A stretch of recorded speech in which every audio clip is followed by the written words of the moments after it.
मध्य प्रदेश विधानसभा में आज बजट 2026-27 पेश होगा। वित्त मंत्री जगदीश देवड़ा सुबह 11 बजे सदन में बजट भाषण देंगे।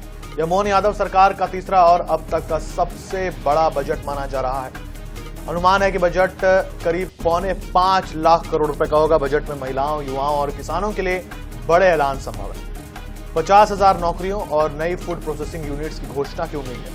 खास बात तो यह है कि बजट में अगले 3 वर्षों का विकास रोड मैप भी पेश किया जाएगा। सीएम डॉक्टर मोहन यादव ने कहा कि हम अपने प्रदेश का बजट प्रस्तुत करने जा रहे हैं। मध्य प्रदेश देश का ऐसा पहला राज्य होगा जो एक अनूठा नवाचार करने जा रहा है। हमारे इस बजट में आगामी 3 वर्षों का खाका होगा, जिसमें इस वर्ष के विस्तृत बजट के साथ अगले 2 वर्षों की विकास योजनाओं की आउटलाइन भी शामिल रहेगी। तो 50,000 नौकरियों का भी ऐलान कर सकती है सरकार। बजट प्रस्ताव को मंजूरी मिलेगी तो मोहन सरकार आज पेश करेगी अपना तीसरा बजट। वित्त मंत्री जगदीश देवड़ा इस बजट को पेश करेंगे। सुबह 11 बजे बजट भाषण होगा। बजट करीब 4.25 लाख करोड़ के होने का अनुमान है। 4.25 लाख करोड़, इसमें 50,000 नौकरियां, नई फूड प्रोसेसिंग यूनिट्स की उम्मीद है। और आज विधानसभा में मोहन कैबिनेट की बैठक होगी। बजट प्रस्ताव को मंजूरी मिलेगी।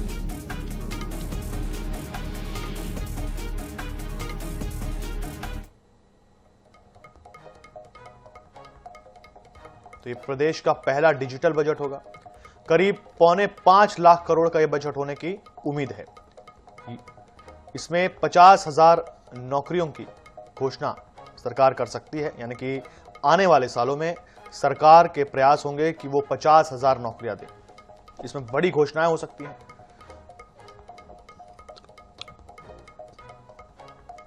सरकार का वित्तीय कार्यक्रम अगले 3 साल कैसा होगा, ये सबसे खास है इस बजट में कि सरकार सिर्फ 1 साल का खाका नहीं देगी, बल्कि अगले 3 साल तक, यानी कि इसे आप समझिए कि ये 3 साल का रोलिंग बजट होगा। जैसे कि सिर्फ 1 साल का होता है, वैसा नहीं होगा। ये आने वाले 3 सालों का रोलिंग बजट होगा। इसका मतलब है कि सरकार इसी बजट में ये बता देगी कि आने वाले 3 सालों में सरकार की मंशा क्या है, किस तरीके से सरकार इस राज्य को, यानी कि मध्य प्रदेश को दिशा देगी, विकास की तरफ किस तरीके से मोड़ेगी। बताया जा रहा है कि इसमें 50,000 नौकरियों की घोषणा हो सकती है। 50,000 नौकरियों की घोषणा का मतलब सरकार ये अंदाजा देगी कि जो काम वो करने वाले हैं आगे सालों में, उससे 50,000 नौकरियां सामने आएंगी और ये नौकरियां सीधे जो मध्य प्रदेश के युवा हैं उनको मिलेंगी। माननीय प्रधानमंत्री जी के नेतृत्व में इसी प्रकार ये विकास का क्रम जारी रखते हुए हम अपने राज्य के अंदर बजट का पूरे देश के अंदर एकमात्र हमारा राज्य मध्य प्रदेश रहेगा जो हमारा रोलिंग बजट लेते हुए 3 साल के आगामी 1 साल का बजट और 2 साल की बजट की आउटलाइन को जोड़ करके एक नवाचार हम कर रहे हैं, जिस आधार पर यशस्वी प्रधानमंत्री की अपेक्षा मध्य प्रदेश से है। हम उम्मीद कर रहे हैं कि हमारे इस काम के आधार पर बाबा महाकाल का आशीर्वाद भी रहेगा। हमारे अधिकारी, कर्मचारी, आम जनता और सारे लोगों ने मिलजुल करके जो विकास का संकल्प लिया है, निश्चित रूप से हम उसमें सफल होंगे। चलिए रायपुर से खबर आपको बताते हैं, जहां शिक्षा मंत्री गजेंद्र यादव के निवास के बाहर प्रदर्शन। 30 से 40 डीएड अभ्यर्थी मंत्री के निवास पहुंचे हुए। बीते 1 महीने से अभ्यर्थी प्रदर्शन कर रहे हैं। सहायक शिक्षक भर्ती की मांग को लेकर यह प्रदर्शन। तो डीएड अभ्यर्थी प्रदर्शन कर रहे हैं और निवास उन्होंने घेरा शिक्षा मंत्री का। सहायक शिक्षक भर्ती की मांग, शिक्षा मंत्री गजेंद्र यादव के निवास के बाहर यह प्रदर्शन। 30 से 40 डीएड अभ्यर्थी मंत्री के निवास पहुंचे। पहली बार नहीं है, लगभग 1 महीना हो चुका है। लगातार किसी न किसी तरीके से अपनी मांगों को लेकर डीएड अभ्यर्थी प्रदर्शन कर रहे हैं। तस्वीर आपको दिखाएंगे।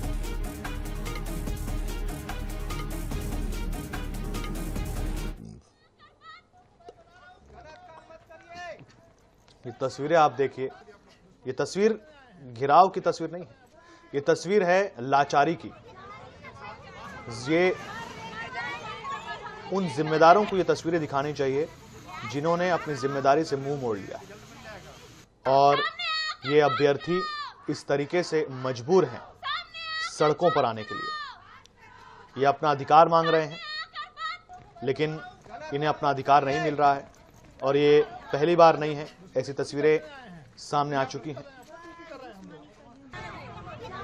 तस्वीर आपको दिखा रहे हैं।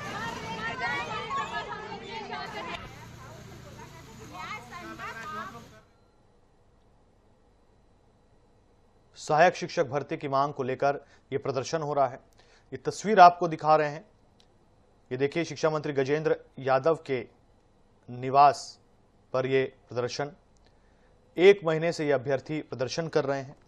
टीएड अभ्यर्थी हैं। ये तस्वीर आपको दिखा रहे हैं, एक्सक्लूसिव तस्वीर है। देखिए आप, ये मजबूर हैं, अपना अधिकार मांग रहे हैं, नौकरी मांग रहे हैं, भर्ती की मांग कर रहे हैं।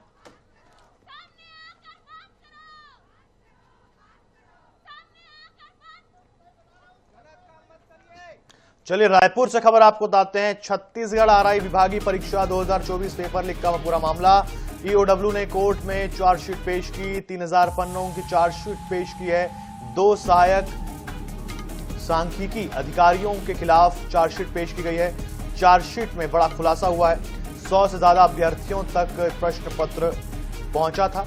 होटल, फार्म हाउस और रिजॉर्ट में सवाल पढ़ाए गए थे। परीक्षा से पहले नोट्स जलाने के निर्देश दिए गए। सीडीआर और डिजिटल साक्ष्यों से नेटवर्क का खुलासा। पेपर लीक कांड में संगठित गिरोह के संकेत मिले।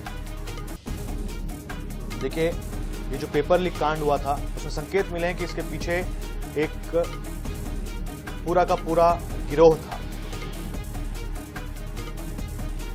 संवाददाता मोनिका दुबे हमारे पास साथ में है, इसके साथ अधिक जानकारी के साथ में।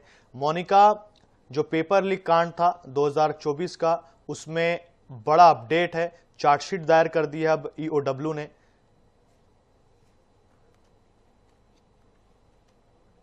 जी बिल्कुल, देखिए, छत्तीसगढ़ आरआई विभागीय परीक्षा 2024 का ये पेपर लीक मामला है, जहां पर ईओडब्ल्यू ने कोर्ट में जो चार्जशीट है वो पेश किया हुआ है। 3000 पन्नों का चार्जशीट पेश किया गया है। 2 सहायक सांख्यिकी अधिकारी वीरेंद्र जाटव और हेमंत कुमार कौशिक के खिलाफ चार्जशीट पेश किया गया है कोर्ट में। और 100 से ज्यादा अभ्यर्थियों तक ये प्रश्न पत्र उस समय पहुंचा था। 2024 का पेपर लीक मामला है। होटल, फार्म हाउस और रिजॉर्ट में पढ़ाए गए थे ये जो पूरे सवाल हैं स्टूडेंट्स को। परीक्षा से पहले नोट्स जलाने के भी निर्देश जो है वो दिए गए थे। सीडीआर और डिजिटल साक्ष्यों से नेटवर्क का जो बड़ा खुलासा है वो हुआ था। और मनी ट्रेल और अन्य अधिकारियों की भूमिका भी इस मामले पर, जो इनकी जो जांच है वो जारी है। पेपर लीक कांड में संगठित गिरोह के जो संकेत है वो मिले हैं। सबसे बड़ी खबर है जहां पर छत्तीसगढ़ आरआई विभागीय परीक्षा 2024 में ईओडब्ल्यू ने जो चार्जशीट है 3000 पन्नों का वो पेश किया है। और चार्जशीट में जो बड़ा खुलासा है वो हुआ है। जी बिल्कुल मोनिका, जानकारी के लिए बहुत धन्यवाद और आप हमारे साथ बने रहिए। अगली खबर में आपसे अपडेट लेंगे।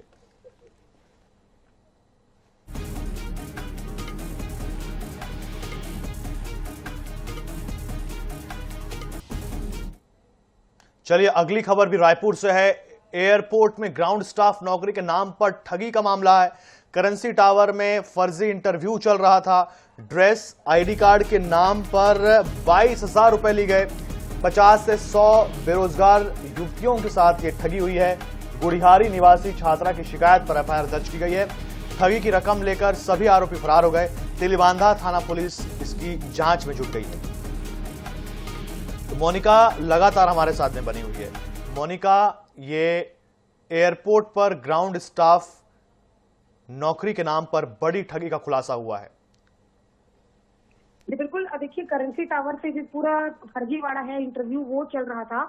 और एयरपोर्ट में ग्राउंड स्टाफ की नौकरी देने का झांसा देकर जो ठगी है वो की गई है। 50 से 100 बेरोजगार युवतियों के साथ ठगी की गई है। गुड़िहारी निवासी पीड़िता छात्र ने शिकायत दर्ज कराई, एफआईआर दर्ज कराई। उसके बाद इस पूरे मामले का जो खुलासा है वो हुआ है। ठगी की रकम लेकर लगभग जो सभी आरोपी हैं वो फरार बताए जा रहे हैं। तेलीबांधा थाना पुलिस लगातार जांच में जुटी हुई है। और गुड़िहारी निवासी जो छात्रा है उसके साथ ये ठगी हुई है। एयरपोर्ट में ग्राउंड स्टाफ की नौकरी, यानी कि नौकरी का झांसा देने के मामले पहले भी छत्तीसगढ़ में लगातार सामने आते रहे, लेकिन इस बार एयरपोर्ट में नौकरी लगाने के नाम पर जो ठगी है वो की गई है। करेंसी टावर से जो फर्जी इंटरव्यू है वो चल रहा था।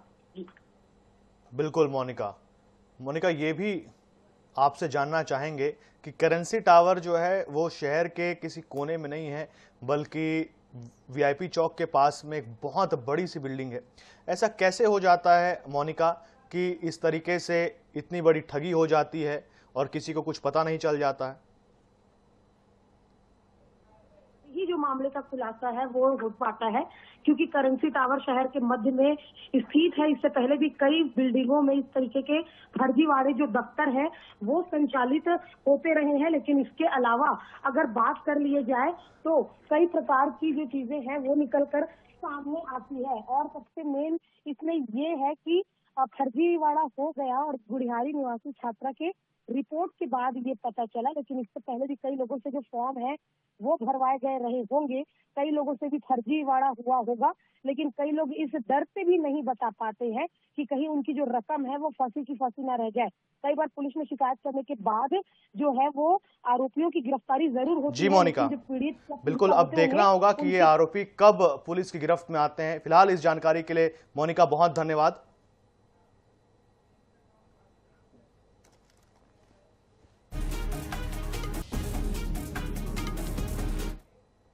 चलिए रायपुर से खबर आपको बताते हैं। मुख्यमंत्री विष्णुदेव साय के आज के कार्यक्रम आपको बताते हैं।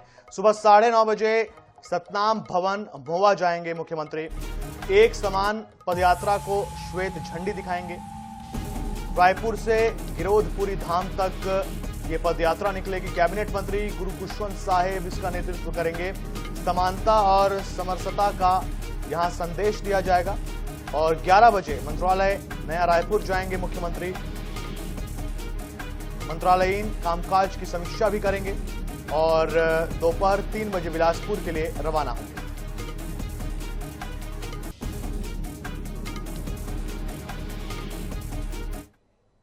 इसी के साथ इस बुलेटिन में इतना ही। देश और दुनिया से जुड़े रहने के लिए देखते रहिए IANS 24/7। मुझे दीजिए इजाजत। नमस्कार।